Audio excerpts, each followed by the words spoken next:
사도신경 하심으로 8월 31일 새벽 예배를 하나님께 올려드리도록 하겠습니다. 신앙 고백하시겠습니다. 전능하사 천지를 만드신 하나님 아버지를 내가 믿사오며 그 외아들 우리 주 예수 그리스도를 믿사오니 이는 성령으로 잉태하사 동정녀 마리아에게 나시고 본디오 빌라도에게 고난을 받으사 십자가에 못 박혀 죽으시고 장사한 지 4일 만에 죽은 자 가운데서 다시 살아나시며 하늘에 오르사 전능하신 하나님 우편에 앉아 계시다가 저리로서 산자와 죽은 자를 심판하러 오시리라. 성령을 믿사오며 거룩한 공회와 성도가 서로 교통하는 것과 죄를 사하여 주시는 것과 몸이 다해 사는 것과 영원히 사는 것을 믿사옵나이다. 아멘. 네, 이 시간 찬송가 349장 함께 찬양하도록 하겠습니다.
함께 보실 말씀은 신명기 34장입니다.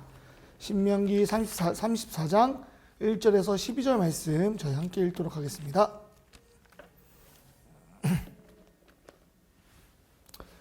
함께 교독하겠습니다.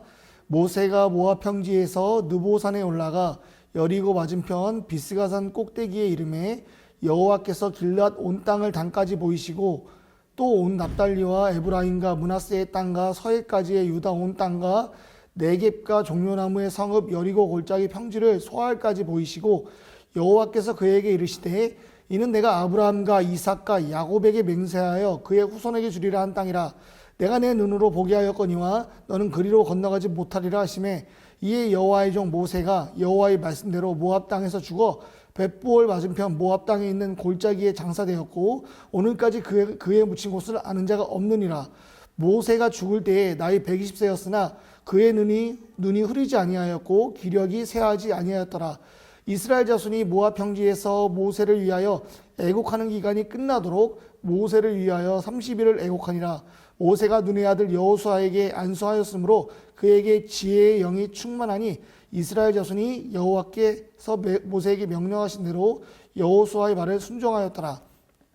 그 후에는 이스라엘이 모세와 같은 선지자가 일어나지 못하였나니 모세는 여호와께서 대면하여 아시던 자요 여호와께서 그를 애굽 땅에서 보내사 바로와 그의 모든 신하와 그의 온 땅의 모든 이적과 기사와 모든 큰 권능과 위엄을 행하게 하심에 이스라엘 목전에서 그것을 행한 자이더라.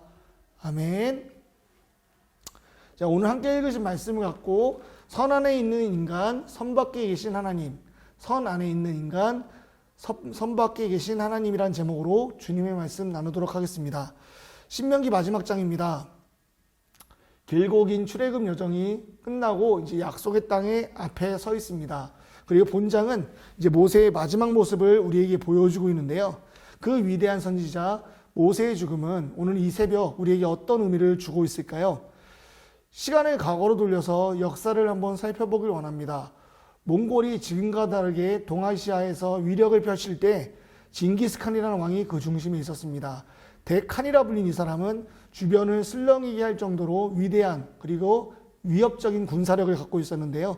근데 그럼에도 불구하고 이 왕에게도 큰 고민을 갖고 있었습니다. 자신의 불로장생을 위해서 불로초를 찾아와라. 불로초를 찾아오게 시킨 것입니다. 사방팔방으로 이 불로초를 찾기 위해 애썼습니다. 그러나 어찌 되었습니까? 이 불로초를 찾을 수가 없었습니다. 그가 그토록 불로초를 찾고 싶었던 이유는 무엇일까요? 왜 신하들을 시켜서 전 세계 곳곳을 뒤져보게 했을까요? 영원히 삶을 누리고 싶었던 인간의 욕심 때문이었습니다. 징기스칸 이외에도 알렉산더와 그 이후 로마 제국 등 영원할 것 같은 나라와 영원할 것 같은 왕이 있었지만은 모두 역사 속으로 사라졌습니다. 이들의 공통점은 무엇일까요? 나라와 역사의 공통점은 무엇일까요? 바로 선 안에 있는 인간이라는 것입니다. 영원할 것 같지만 영원할 수 없는 존재. 영원하지 않는 왕, 영원하지 않는 나라. 역사적으로 힘을 펼쳤던 사람들이 있던 반면에 보이는 사람이 아니라 보이지 않는 하나님을 의지했던 사람들이 있습니다. 그 하나님에게 의지하면서 보이지 않는 하나님에게 의지하면서 위로를 받는 사람들이 있었는데요. 오늘 모세의 이 마지막 모습을 지켜보면서 선 안에 있는 연약한 인간, 그 연약한 인간에게 유일한 위로가 되시는 하나님, 그 하나님께 우리의 모든 짐을 맡기는 이 새벽이 되기를 소망합니다. 먼저 선 안에 있는 인간에 대해서 한번 살펴보도록 하겠습니다. 하나님께서 모세에게 약속의 땅에 들어가기 전 모세에게 그 땅을 느보산 꼭대기에서 구석구석을 보여주고 있습니다. 1에서 4절까지가 이 모습을 보여주고 있는데요. 그 땅을 본 모세는 어떤 의미로 이 땅을 바라볼 수 있었을까요? 영화 필름처럼 출애굽 때부터 해서 한 장면 한 장면이 계속해서 지나가고 있었을 것입니다. 여기까지 인도하신 하나님, 원망이 아니라 하나님에 대한 은혜가 떠오르지 않았을까요? 하나님께서는 그 땅을 보여주시면서 모세에게 이렇게 말씀하십니다. 모세야, 너는 그 땅을 들어갈 수 없다. 모세의 신경 고백이나 모세가 어떤 마음으로 이 말씀을 들었는지는 알 수가 없지만은 오직 그가 건강상으로 죽은 것이 아니라 오로지 하나님의 심판으로 죽었음을 우리에게 말해주고 있습니다. 모세의 이 죽음이 우리에게 주는 교훈은요, 아무리 선지자라 할지라도 그가 하나님이 될 수 없다는 사실을 보여주고 있습니다. 모세는 다른 출애굽 1세대들과 마찬가지로 심판을 받고 죽고 말았습니다. 그러나 그가 한마디도 하지 않고 그의 아쉬움이나 하나님을 원망하는 모습을 보여주지 않음으로써 우리에게 주는 교훈은 명백합니다. 어떤 존재든 우리는 하나님이 쓰시는 대로 쓰임받으면 된다. 어떤 존재든지 우리는 하나님께 쓰임받으면 된다. 사람이 우상이 되고 나라가 우상이 되는 현실에서 모세의 이 죽음은 우리에게 사람은 결코 우상이 될 수 없음을 철저히 우리는 선 안에 갇힌 인간임을 보게 합니다. 선 안에 있는 인간이 얼마나 연약하냐면요. 최근에 탈레반이 아프가니스탄을 다시 장악을 했죠. 그리고 미군이 아프가니스탄에서 철수를 공식 선언했습니다. 미국이 10년간 지켜주던 이 아프가니스탄을 떠나면서 전 세계 열방이 따지고 있습니다. 이 결정에 대해서 분노하는 거죠. 그렇게 할 거면은 왜 전쟁을 일으켰습니까? 미국이란 나라를 의지해서 아프가니스탄을 이용하려 했던 이 열방들, 이제 다급하게 수싸움을 벌이고 있는 열방의 모습을 볼 수가 있습니다. 우리는 이 모습 속에서 우리가 해야 될 일은 사람이나 나라를 의지하는 것이 아니라 하나님을 의지하고 찾을 때가 바로 지금의 현실이라는 사실을 배우게 된다는 것입니다. 모세는 죽었습니다. 그러나 모세의 시체가 지금까지도 발견되지 않는 이유는 왜 이렇게까지 하셨을까요? 모세가 신비함을 주기 위해서, 모세에게 신비감을 느끼게 하기 위해서 아니요. 모세는 절대 하나님이 될 수 없기 때문입니다. 그도 선안에 갇힌 인간이라는 사실을 우리에게 보여주고 있습니다. 이 모세의 죽음을 통해서 부각되는 존재가 있습니다. 바로 선 밖에 계신 하나님입니다. 만약 모세를 자랑하고 모세를 높이는 이야기였으면 성경은 모세오경에서 끝났어야 됐습니다. 모세의 화려한 업적, 모세의 기록만 남겨두고 끝났어야 되지만 신명기 34장은 모세의 죽음과 함께 새로운 시작을 꿈꾸고 있습니다. 이것이 무엇을 의미할까요? 하나님의 계획은 계속된다는 것입니다. 본문 말씀 9절 말씀 제가 읽어드리도록 하겠습니다.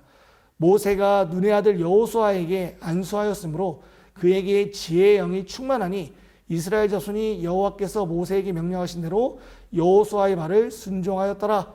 아멘. 모세를 이어서 여호수아를 왕으로 세우시는 하나님의 모습을 보게 됩니다. 약속의 땅에 들어갈 여정은 계속될 것입니다. 모세에서 여호수아로 바뀌었을 뿐 하나님은 이제는 계속해서 운행해 가십니다.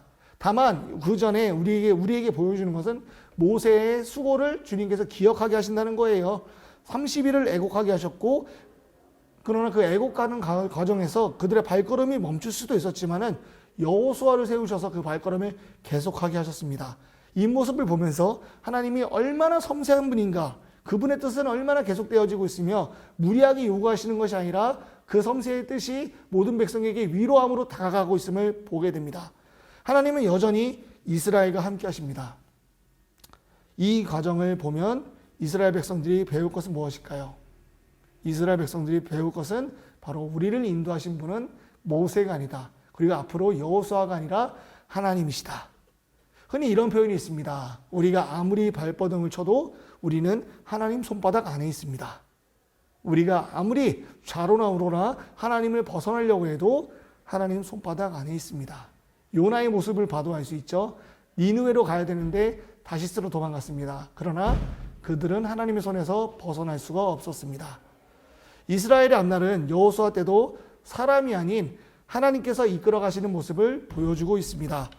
하나님의 선 밖에 계시면서 마치 한 소설의 작가처럼 보이시죠? 그 작가가 하는 일이 무엇입니까?